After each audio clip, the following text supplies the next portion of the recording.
ஒரே கட்டடத்தில் 2 அரங்குகள் 2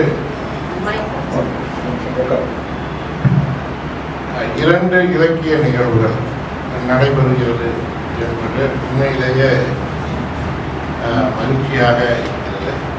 இதே நேரத்தில் ஆங்காங்கும் பல்வேறு இடங்களில் இலக்கியம் சார்ந்த, படைப்பு சார்ந்த, ஆய்வுகள் சார்ந்த உரைகளும் உரையாடல்களும் நிகழ்கின்றன என்பது இந்த சூழலிலே உண்மையிலேயே மனதுக்கு இதமாகவும் நம்பிக்கையாகவும் இருக்கிறது. இன்று இங்கு உயிர் படிப்பகம் சார்பிலே யமுனா ராஜேந்திரன் அவர்கள் எழுதிய 6 நூல்களின் அறிமுக விழாவிலே அந்த நூல்களை வெளியிட்டு ஒரு அறிமுக உரை ஆற்றுவதற்கு வாய்ப்பளித்துள்ள உயிர் படிப்பகம் தோழர் சண்முகானந்தம் அவர்களுக்கு எனது நன்றியை தெரிவித்துள்ளேன். இந்த நிகழ்விலே தலைமையேற்றி நடத்தி கொண்டிருக்கக்கூடிய இயக்குனர் திருக்குமரன் அவர்களுக்கும், பின்னர் 6 நூல்களையும் அறிமுகம் செய்து அல்லது விமர்சன உரை நிகழ்த்த உள்ள தோழர்கள் மனைவி செல்வி மு. அப்துல்லா, பாலைவனலாண்டர், முகமது இலியாஸ் மற்றும் மதிப்புக்குரிய இயக்குனர் ஜெனிஸ் பாரதி மற்றும் இயக்குனர் ஆர். சீனிவாசன் அவர்களுக்கு எனது நன்றியையும் வாழ்த்துக்களையும் தெரிவித்துள்ளேன். இந்த நிகழ்வில் எனக்கு பிறகு இந்த 6 நூல்களை பற்றியும் ஒரு விரிவான அறிவுற்றோடு கூடிய ஒரு விமர்சன உரை நிகழ்த்தப்பட உள்ளது. எனவே நான் அந்த நூல்களுக்குள் பெரும்பாலும் செல்லாமல் நமது மதிப்புக்குரிய தோழர் அவர்தான் இன்றைய நிகழ்வின் கதாநாயகன், அந்த யமுனா ராஜேந்திரன் குறித்த ஒரு எனக்கு தெரிந்த அளவில் ஒரு சிறு அறிமுக உரையை நிகழ்த்தலாம் என்று நினைக்கிறேன். சுருக்கமான அளவிலே இந்த உரையை நான் யமுனா அவர்கள் தமிழ்நாட்டை சேர்ந்தவர் தான் என்றாலும் நீண்ட காலமாக அயலகத்திலே வாழ்ந்து வருகிறார்கள். அங்கிருந்து காத்திரமான அளவிலே தமிழ் சூழல் குறித்து கவனித்தும் அவ்வப்போது ஏராளமாக எழுதியும் வரக்கூடிய ஒரு கூட்டத்தோடு அவரை நான் நேரில் சந்தித்ததில்லை. ஒரே ஒரு முறை வீடியோ கான்ஃபரன்ஸில் பேசியிருக்கிறேன். 2 தலைவர்கள் அலைபேசியில் பேசியிருக்கிறேன். ஆனால் முகநூல் சமூக வலைத்தளங்களில் ஏராளமாக வந்து விவாதித்திருக்கிறோம், கருத்துக்களை பயன்படுத்தியிருக்கிறோம். என்றாலும் இது தொடர்பாக யோசித்து பார்க்கும்போது அவர் நூல்களை எல்லாம் வெளிவந்த நூல்களை பார்க்கும்போது ஆச்சரியமாக இருந்தது. அவருடைய தொடக்க கால நூல்களான மக்களுக்கான சினிமா, ஆப்பிரிக்க சினிமா ஆகிய 2 நூல்கள் குறித்தும் அந்த நூல் வெளிவந்த காலத்திலேயே, அதாவது நிழல் படிப்பதன் சார்பில் அந்த நூல் வெளியானது என்று நினைக்கிறேன். அந்த காலத்திலேயே அந்த நூல்களை படித்து அது குறித்து தினமணி கதிரிலே ஒரு சிறிய அளவிலான ஒரு அறிமுகத்தை எழுதியிருப்பது நினைவுக்கு வருகிறது. அந்த அதற்கான எதையும் எடுத்து வைக்கவில்லை. திடீரென்று அந்த மக்களுக்கான சினிமா என்ற ஒரு புத்தகமும், ஆப்பிரிக்க சினிமா என்ற ஒரு புத்தகமும் நாம் வளமையாக வந்து கேள்விப்பட்டிருந்த சினிமா குறித்த தகவல்களிலிருந்து மிகவும் மாறுபட்ட ஒரு உலகை அது திறந்து காட்டியது. நாம் சினிமா, மாற்று சினிமா என்றால் மங்க மொழியில் இருந்து வரக்கூடிய படங்கள், மலையாள படங்கள், அதை விட்டால் கிழக்கு ஐரோப்பியாவிலிருந்து வெளிவந்த படங்கள் என்றுதான் நமக்கு ஒரு சித்திரம் இருந்தது. இங்கே இந்த கிழக்கு பகுதியில் அகில சபா போன்றவர்கள். பட் அதுக்கு ஒரு மாற்றாக உண்மையான ஒரு மாற்று சினிமா என்பதை எப்படி இருக்க வேண்டும், அது எப்படியெல்லாம் வந்து உலகின் பல்வேறு இடங்களில் முயற்சி நடந்து கொண்டிருக்கின்றன என்பதெல்லாம் அறிமுகப்படுத்தும் விதமாக அந்த நூல் அப்போதே ஒரு பெரிய ஒரு கண்திறப்பாக இருந்தது என்று அன்றிலிருந்து தொடர்ந்து தோழர் அவர் இயங்கிக் கொண்டு வருகிறார். அதோடு கூட வந்து அவர் ஒரு படிநிலை எழுதியிருக்கும் பொழுதுதான் அதுவுமே கூட நமக்கு ஒரு ஆச்சரியமாகத்தான் இருந்தது. 80கள் தொடங்கி ஏராளமான கவிதைகளை நமக்கு இடதுசாரி இயக்கம் சார்ந்து முக்கியமாக உலகம் முழுவதும் அறியப்பட்ட முக்கியத்துவம் வாய்ந்த நருதா போன்ற முக்கியமான கவிஞர்களின் கவிதைகளை மொழிபெயர்த்து வந்திருக்கிறார். அதையும் நான் தொடர்ந்து வாசித்து வந்திருக்கிறேன். சிற்றர்களிலே வாசித்து வந்திருக்கிறேன். பரிமாணம் போன்ற இதழ்கள் தொடர்ந்து ஒரு 40 ஆண்டுகளாக இயங்கிக் கொண்டிருக்கிற ஒரு தோழர். இந்த முகநூல் காலத்திற்கு பிறகு அவருடைய பங்களிப்பு என்பது மிகவும் ஒரு காத்திரமாக வந்து இருந்து வருகிறது. குறிப்பாக அந்த உலகின் சமகால உலகின் கண்ணாடியாக அவர் பல்வேறு விஷயங்களை எழுதி வருகிறார். அதெல்லாம் கூட நமக்கு வந்து மிகுந்த இந்த சமகால சூழலை புரிந்து கொள்வதற்கு மிகவும் உதவியாக இருக்கிறது. இதுபோன்ற ஒரு காத்திரமாக பல துறைகள் சார்ந்து எழுதக்கூடிய ஆளுமைகள் என்பது இந்த காலத்தில் நமக்கு மிகவும் அரிதாகத்தான் இருக்கிறார்கள். இன்றைய உலகம் என்பது எப்படி இருக்கிறது என்றால் ஒன்றோடு ஒன்று எப்போதும் கூட அதிகமாக பின்னி பிணைந்து இருக்கிறது. இந்த உலகம் என்பது இங்கே நடக்கக்கூடிய அரசியல், சமூக, பொருளாதார, பண்பாட்டு சூழல்கள் வந்து கடுமையாக மாறிக்கொண்டிருக்கின்றன. கடந்த ஒரு குறிப்பாக சோவியத் ஒன்றியம் உழைக்கப்பட்டதற்கு பிறகு ஏற்பட்ட ஒரு உலக சூழல் என்பது வந்து மிக மோசமாகவும் மிக வேகமாகவும் மாறிக்கொண்டிருக்கிறது. எதிர்பாராத கோணங்களிலிருந்து, எதிர்பாராத இடங்களிலிருந்து, எதிர்பாராத நேரங்களில் எல்லாம் இத்தகைய மாற்றங்கள் என்பது நம்மை பாதித்து இந்த பிரச்சனைகள் என்பது சாதாரணமாக பார்த்தீங்கன்னா நமக்கு இன்றைக்கு ஒரு ஈரான் மீதான அமெரிக்க இஸ்ரேல் தாக்குதல் என்பது எங்கோ நடக்கக்கூடிய ஒரு போர். முன்பெல்லாம் அப்படிதான் இருந்தது. அவருடைய தாக்கம் என்பது அவ்வளவு விரைவாக நமக்கு உழைப்பதில்லை. ஆனால் இந்த காலகட்டம் என்பது திட்டமிட்டே செய்யப்படுகிற இன்றைய போர்கள் என்பது ஒவ்வொரு வீட்டுக்குள்ளே ஒவ்வொரு வீட்டிலுமே கூட ஒரு பாதிப்பை ஏற்படுத்துகிறது. அது வந்து அரசியல் ரீதியாக, பொருளாதார ரீதியாக, கலாச்சார ரீதியாக நம்மை வந்து கடுமையாக பாதிக்கிறது. இன்றைக்கு நமக்கெல்லாம் இருக்கக்கூடிய கவலை என்பது சமையல் எரிவாயு சிலிண்டர் அடுத்து நமக்கு எப்போது கிடைக்கும் என்பதாக இருக்கிறது. இதே திடீரென்று நமக்கு நேர்ந்துவிட்ட ஒரு அவலம். போன வாரம் 2 வாரத்துக்கு முன்பு வரை கூட நாம் இப்படி ஒரு சூழலை வந்திருக்காரு என்று எதிர்பார்த்திருக்க மாட்டோம்.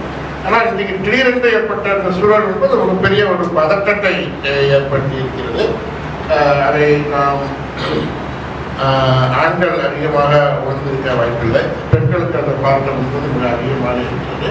சாதாரண டீ கடைகளில் கூட அந்த பாதிப்பு இன்றைக்கு காணப்படுகிறது. அதே போல வந்து ஆட்டோ தொழிலாளர்கள் இவர்கள் இது போன்று இந்த சமையல் எரிவாயு தொடர்ந்து எரிபொருள் சிக்கனம் என்பது இருக்கிறது. இதற்கான மாற்று ஏற்பாடுகளை எல்லாம் பற்றி யோசித்துக் கொண்டிருக்கிறோம். நாம் எலக்ட்ரிக் அந்த மின் அடுப்புகளை பயன்படுத்தலாமா? மின் அடுப்புகளை பயன்படுத்தினா அந்த வெயில் காலத்திலே மின் தட்டுப்பாடு ஏற்பட்டால் என்ன செய்வது? விறகு அடுப்படை பயன்படுத்தலாம். விறகு அடுப்படை வைப்பதற்கு இங்கே இந்த நகர வாழ்க்கையில் இடம் இருக்கிறது என்றெல்லாம் கூட சிந்தித்துக் கொண்டிருக்கிறோம். ஆனால் இதற்கான காரணம் என்பது என்ன என்பதை பார்த்தால் நம்முடைய மதிப்புக்குரிய மாண்புமிகு பிரதமர் செய்த தவறுகள் என்பது ஒரு காரணம். இந்த பிரதமர் செய்த தவறுகளுக்கு வந்து இணையாக உலகம் முழுவதும் நம்ம பிரதமர் இந்தியாவுக்கான வந்து ஒரு ஒட்டுமொத்த என்ன சொல்றது கேடு கொண்டிருக்கிறாங்க. உலக அளவில் ஒரு பமாளி இருக்கிறார் ட்ரம்ப் என்கிறார். உலகத்துக்கெல்லாம் வந்து ஒரு எப்படி ஒரு அந்த சாப்ளினுடைய ஹிட்லர் படத்திலே அந்த ஹிட்லரை காண்பார்கள். அதுபோல ஒரு கோமாளி நட்டனம் ஆடிக்கொண்டிருந்து ஒரு ட்ரம்ப் இதனால் ஏற்படக்கூடிய ஈரான் மீதான தாக்குதல்கள், காசா பிரச்சனை, பாகிஸ்தான் பிரச்சனை, பாலஸ்தீன பிரச்சனை என்று ஒவ்வொன்றோடு தொடர்பு கொண்டிருக்கிறது. இன்றைய பிரச்சனைகள் சாதாரண வீட்டுக்குள் இருந்து உலகம் முழுவதும் பின்னி பிணைந்து ஒரு சுழலாக இருக்கிறது. இந்த பிரச்சனைகளால் ஏற்படக்கூடிய பொருளாதார பிரச்சனைகள், சமூக பிரச்சனைகள், வாழ்க்கையில் ஏற்படக்கூடிய பிரச்சனைகள், இதை எதிர்கொள்ளக்கூடிய அரசுகள் மேற்கொள்ளுள்ள வன்முறைகள், இதற்கான கலை அரசியல், கலை பண்பாட்டு வெளிப்பாடுகள், அதன் மீதான தாக்குதல்கள் என்று பார்த்தீங்கன்னா ஒவ்வொரு விஷயமாக நாம் எடுத்துக்கொண்டே வரலாம். இன்றைக்கு கீபா மீதான ஒரு வெறி பாய்ச்சல் இருக்கிறது. தொடர்ந்து மிரட்டப்பட்டுக் கொண்டிருக்கிற பல்வேறு அரபு நாடுகள், ஆப்பிரிக்காவில் இருக்கக்கூடிய நாடுகள், தூரங்களுக்கு இருக்கக்கூடிய நாடுகள், பக்கத்தில் இருக்கிற வங்கதேசத்தில் இருக்கக்கூடிய பிரச்சனைகள் என்று இதையெல்லாமும் கூட நாம் முன்பாக கவனித்தால்தான் இந்த பிரச்சனையை பற்றி நம்மால் அறிந்து கொள்ள முடியும். அதுக்கான ஊடகங்கள் செயல்பாடுகள் என்பது மிக மட்டமாக இருக்கிறது. இன்றைக்கும் ஈரான் மீதான அமெரிக்க இஸ்ரேல் தாக்குதல் என்று சொல்ல எந்த ஊடகங்களுமே தயாராக இல்லை. ஈரான் போர் என்றுதான் சொல்லிட்டன. அது வழக்கமாக அப்படித்தான் ஒரு கட்டமைக்கப்படுகிறது. இப்போ இதற்கு பின்னுள்ள அரசியலை, பின்னுள்ள தகவல்களை தெரிந்து கொள்வதற்கான வசதிகள் என்பது இல்லை.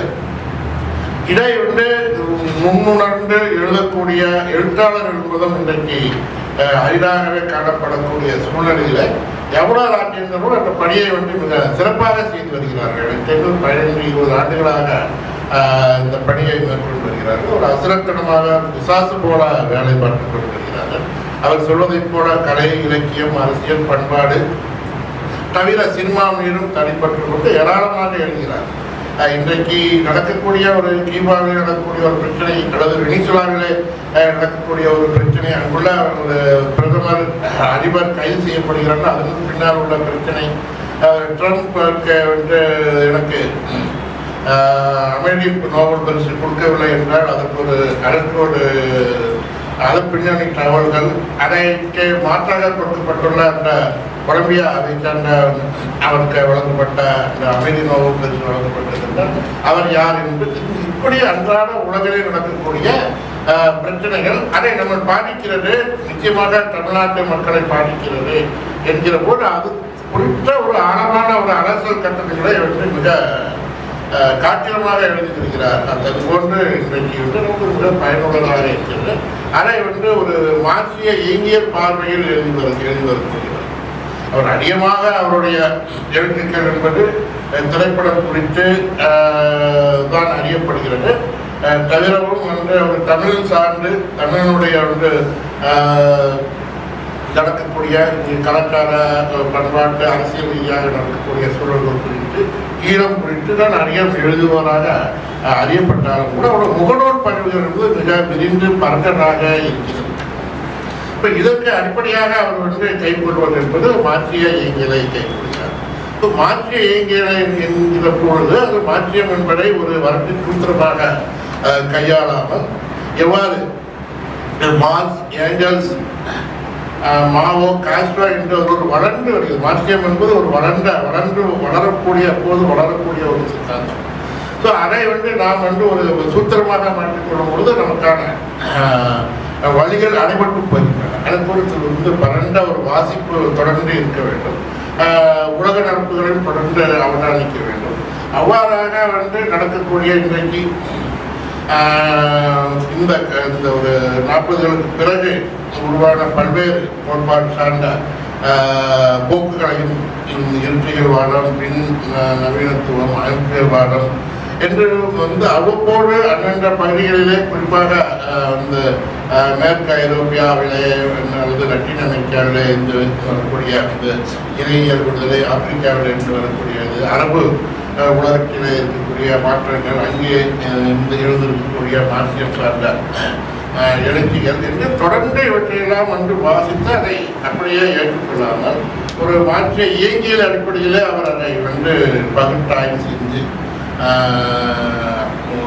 ஏற்றுக்கொள்ள வேண்டியவை எவை, அதை பதிலளிக்க வேண்டியவை எவை என்பதை ஒரு ஒரு ஆய்வுபூர்வமாக அத்துவேராக அலசி கட்டுரைகள் எழுதக்கூடியவர்கள். அவருடைய பின்னவனித்துவம் குறித்த கட்டுரைகள், பின்மாட்சியம் குறித்த கட்டுரைகள், இதையெல்லாம் மேலோட்டமாக பார்க்கும்போது ஒன்று எப்படி இந்த விஷயங்கள் ஏற்றுக்கொள்கிறாரா அல்லது நிராகரிக்கிறாரா என்ற ஒரு குழப்பத்தை ஏற்படுத்தினாலும் அதை நாம் வாசிக்கும் பொழுது நமக்கு ஒரு தெளிவு ஏற்படுகிறது. அந்த இருக்கையிலிருந்து அது எவ்வாறு எடுத்து தோன்றியது, எப்படி இருந்தது, அது உண்மையிலேயே அதனுடைய உண்மையான முற்போக்கான விஷயங்கள் என எவற்றை நாம் ஏற்றுக்கொள்ள வேண்டுமோ வேண்டாமா, எவையெல்லாம் இப்படி ஒரு எந்த மார்க்சியம் அல்லாத என்ற ஒரு சித்தாந்த போக்குகள் எதுவுமே ஒரு ஆளும் வர்க்கத்தால், குறிப்பாக முதலாளியவாதிகளால் இன்றைய காலகட்டத்தில் பன்னாட்டு வணிக நிறுவனங்களால் தான் தீர்மானிக்கப்படுகின்றன. ஸோ அப்படி அவர்கள் எப்படி அதை திசை மாற்றி கொண்டு போகிறார்கள், அதுக்குள்ள இருக்கிற நுட்பமான சரி அரசியல் என்ன என்பதை பற்றியெல்லாம் மிகவும் ஆழமாக எழுதக்கூடிய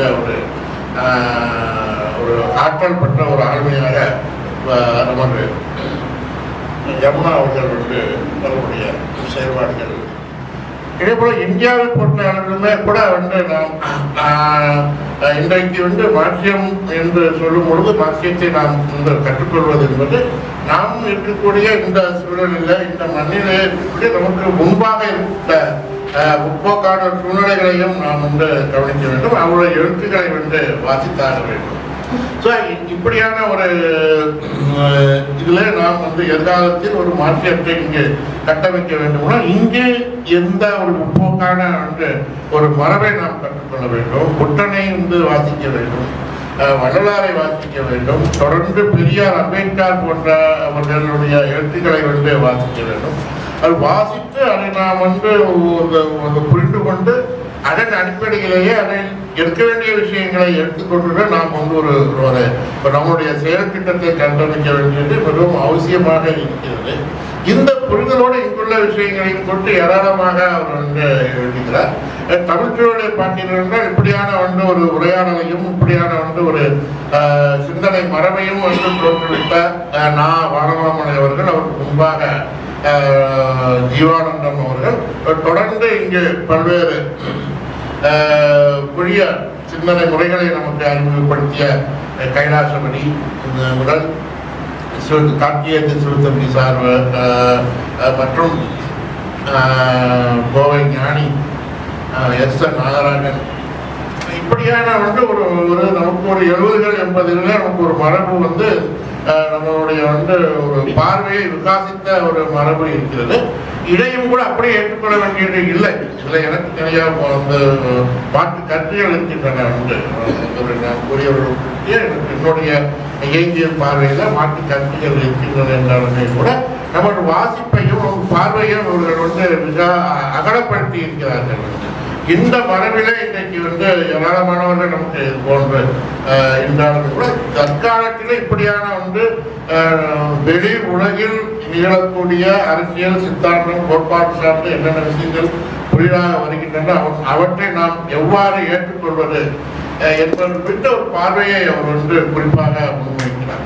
இப்போ இன்றைக்கு இருந்திருக்கக்கூடிய முக்கியமான பிரச்சனை கலை சார்ந்து அதனுடைய சுதந்திர தன்மை குறித்து அதிகமாக பேசப்படுகிறது. இந்த கலை என்பது பார்த்தீங்கன்னா இன்னைக்கு மிகப்பெரிய தமிழ் சூழலில் மிகப்பெரிய பரிமாண மாற்றங்களை ஏற்படுத்தி கொண்டிருக்கிறது. அதில் குறிப்பாக இன்றைக்கு நமக்கு இருக்கக்கூடிய பிரச்சனை என்பது கலைஞன் எந்த அளவுக்கு சுதந்திரமானவன் என்பதை குறித்த சர்ச்சை என்பது இருக்கிறது. அதில் கலை என்பது நிச்சயமாக கலைஞன் சுதந்திரமானவன் தான். ஏன்னா அவனுக்கு அந்த சுதந்திரம் என்பது தேவையாக இருக்கிறது, இல்லை என்றால் அவன் இடையில் விமர்சிக்க முடியாது.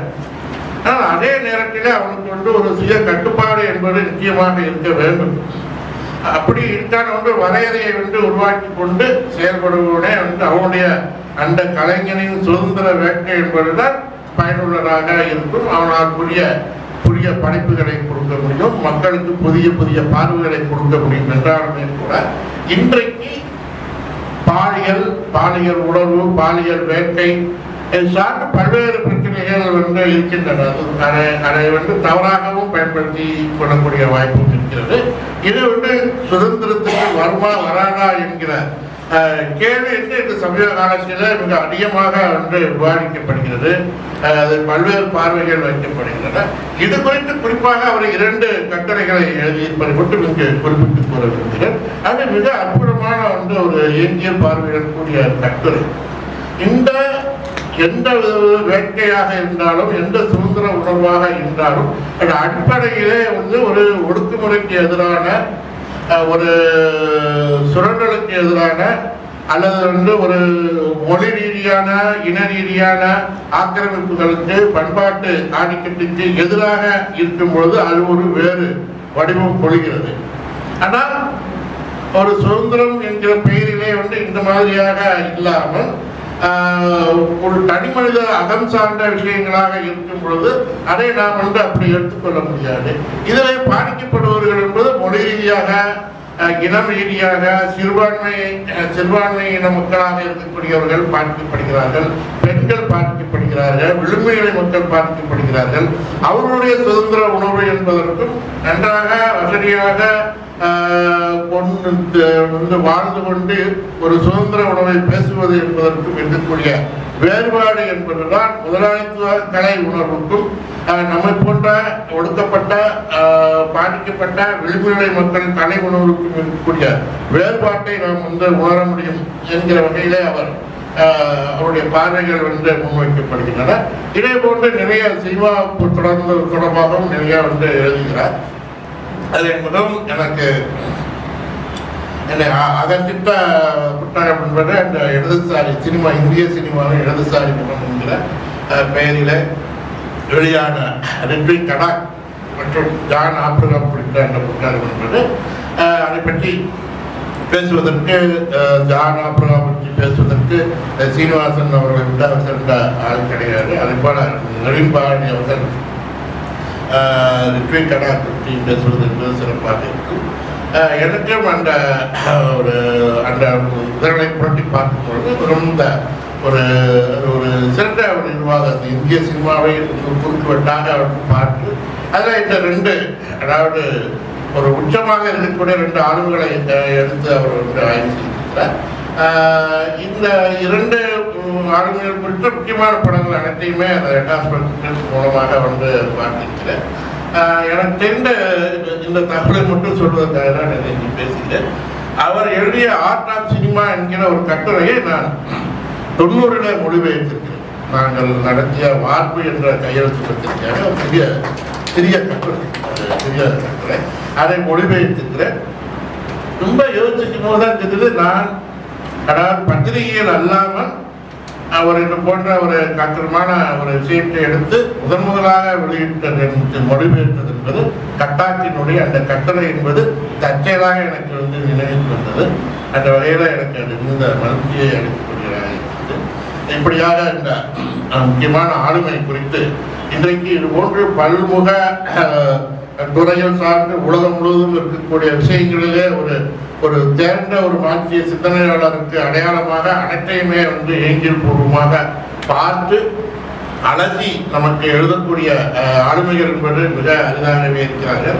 எனக்கு தெரிந்த தற்போதைய அளவில் மதிப்புக்குரிய பொதி அவர்களும் ரமணா ராஜேந்திரன் அவர்களுமே அந்த அத்தகைய பணியை இன்று மேற்கொண்டு வருகிறார்கள். கடுமையான உடல்நலனுக்கு மடியில யமுனா அவர்களும் இந்த பணியை மேற்கொண்டு வருகிறார்கள். மற்றொரு இருந்த கேள்விப்படும் பொழுது பார்க்கும் பொழுது மிகவும் ஆச்சரியமாக இருக்கிறது.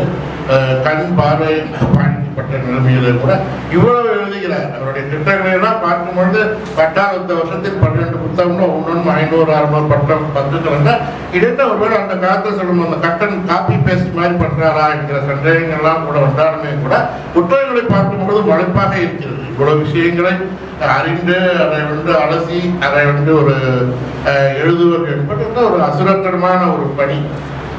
அந்த வகையில இவ்வளவு சிறப்பாக ஒரு பணி என்பது நமக்கு மிகவும் பயனளிக்கக்கூடியதாக இருக்கிறது. நாம் இந்த உலகை அறிந்து கொள்வதற்கும், கலையை அறிந்து கொள்வதற்கும், அரசியல் சூழலை அறிந்து கொள்வதற்கும் பயனுள்ளதாக இருக்கிறது. அந்த வகையில் இந்த 6 புத்தகங்களும் இந்த மக்களுக்கு பயனுள்ளதாக இருக்கும். அந்த 6 நூல்களை இன்றைக்கு விமர்சித்து அறிமுகப்படுத்த உள்ள அவர்கள் அதனை சிறப்பாக வெளிப்படுத்துவார்கள். இதன் மூலமாக நாம் அந்த 6 நூல்களை அறிந்து கொள்வதோடு அவற்றையும் வாங்கி நாம் வாசித்து பயன்பெற வேண்டும் என்று கேட்டுக்கொண்டு இந்த வாய்ப்புக்கு நன்றி கூறி விடை பெறுகிறேன்.